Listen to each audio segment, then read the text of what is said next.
Our first tale takes us to the quaint city of Rensselaer, nestled in upstate New York. Known for its historical significance as a railroad hub, it is now home to a diverse population residing in charming rented homes amidst cozy coffee shops and picturesque parks. But beneath this idyllic facade lies a conservative political landscape, where families and young professionals thrive. It is here, in the summer of 2023, that the murder of 3-year-old Josefina Cunningham rocks the community to its core, revealing dark secrets within their midst. As we turn our attention to our second story, we are drawn into the tragic fate of 8-year-old Gizzell Ford. Found dead in her Chicago apartment, where she lived with her bedridden father and grandmother, firefighters struggled to enter their residence. What horrors await us within these walls? Welcome to No Tears for Black Girls, crafted by renowned writer John Reedberg and brought to life by the talented Samantha Paul. Listen in, subscribe, or tap in on the Alive podcast app for exclusive content. Have a case or topic you want us to delve into? Head to our website, notearsforblackgirls.com, or send us an email at notearsforblackgirls@gmail.com. New disturbing details about the murder of a 3-year-old girl in Rensselaer, in a case prosecutors are calling heinous and horrifying. And tonight we're learning more about the very young victim. Kumi Tucker was in court for the arraignment of Robert Fisher in Troy. Investigators say this is a terribly disturbing case, and a 3-year-old girl lost her life, Josefina Cunningham. Robert Fisher stood in front of Judge Deborah Young this morning in Rensselaer County Court. He pleaded not guilty to rape and murder charges. There was a sizable presence of police, fire, and EMS in memory of the 3-year-old victim. On the morning of July 7th, emergency crews were called by her mother to an apartment on Broadway in Rensselaer for an unresponsive child. Prosecutors say the little girl was foaming at the mouth.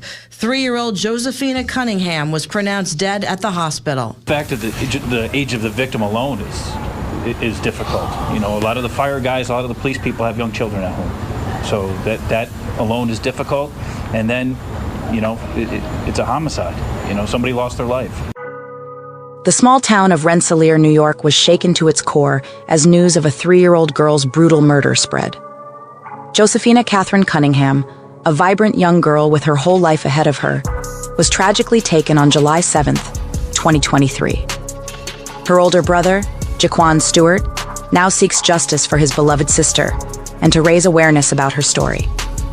The suspect, Robert Fisher, a man with an extensive criminal history and the boyfriend of Josefina's mother, is currently awaiting trial for rape and murder. Josefina's death has had a profound impact on her family and left them seeking answers and closure. Stewart has created an Instagram page dedicated to his little sister's memory and to ensure that her story is not forgotten.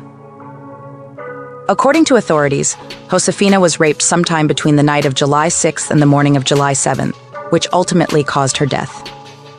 Despite first responders' efforts, she could not be revived and was pronounced dead at Albany Medical Center.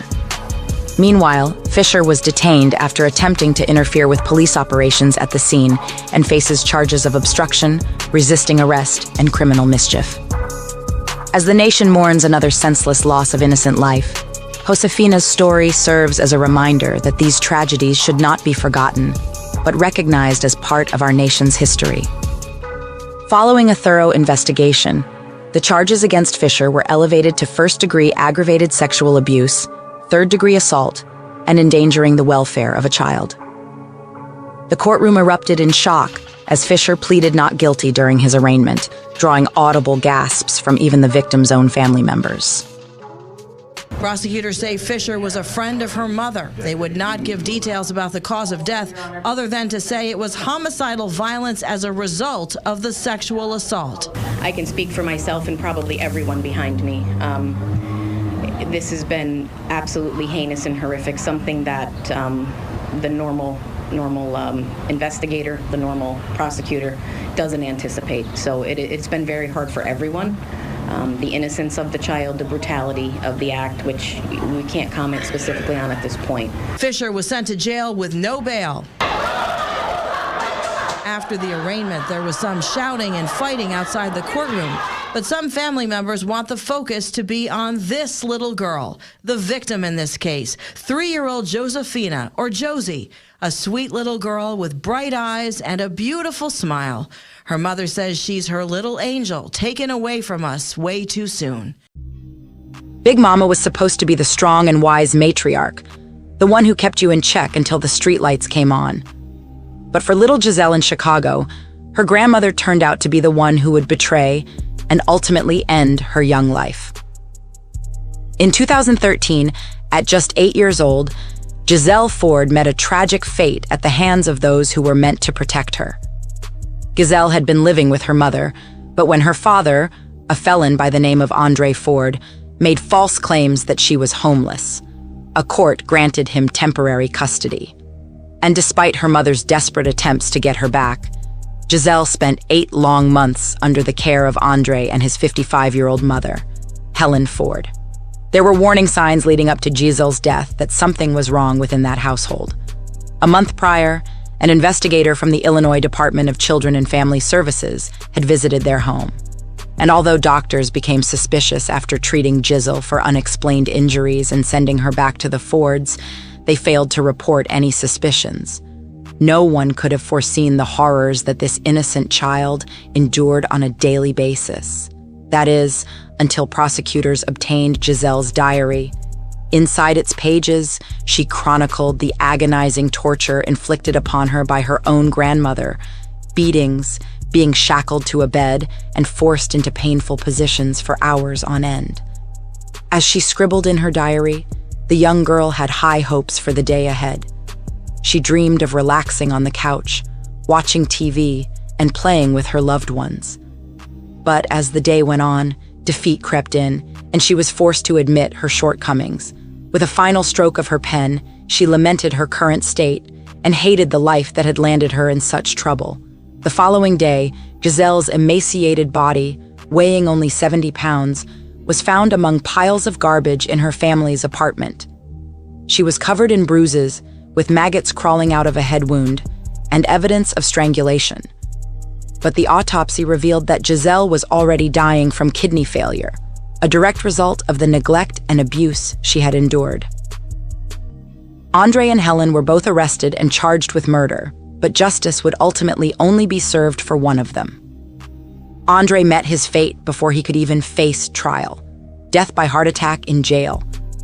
And if you believe in karma, well, let's just say he is now facing a different kind of justice. As for Helen, a judge watched disturbing cell phone videos showing the extent of Gizzell's abuse, including shoving a sock into her mouth to muffle her screams. And although she faced judgment in court, some argue it will never be enough for the unimaginable torture and pain she inflicted upon that innocent little girl. The grandma, she did some real messed up stuff to that little girl, Gizzell. And get this, her own dad was just standing there telling her what to do like it was some kind of twisted game. But the brother, he ain't gonna stay quiet about it. He stood tall in court, tears falling down his face as he told everyone about the hell they went through with their family. And you know what? That grandma had the nerve to hide behind her fancy lawyers, trying to make excuses for why Gizzell was all beat up and bruised. But the judge wasn't having none of that. She threw that evil lady away for good. But let me tell you something, baby girl. Just because you're no longer with us doesn't mean we'll forget about you. No, we'll continue to share your story, raise awareness, and fight for all the other young sisters out there who need our help. Because your life was important, Gizzell Ford. And we'll make sure everyone knows your name and what happened to you. Rest peacefully now, dear child. We've got your back. Thank you for tuning in to No Tears for Black Girls, now a part of the Alive Podcast Network, the first Black female-owned and operated network dedicated to amplifying Black voices. If you enjoyed this episode, please show your support by following us on the Alive Podcast app, available on both iPhone and Android. You can also stay connected with us on social media and YouTube at No Tears for Black Girls, or on X at No Tears for BG. Remember to stay loved, stay blessed, and stay safe. Until next time.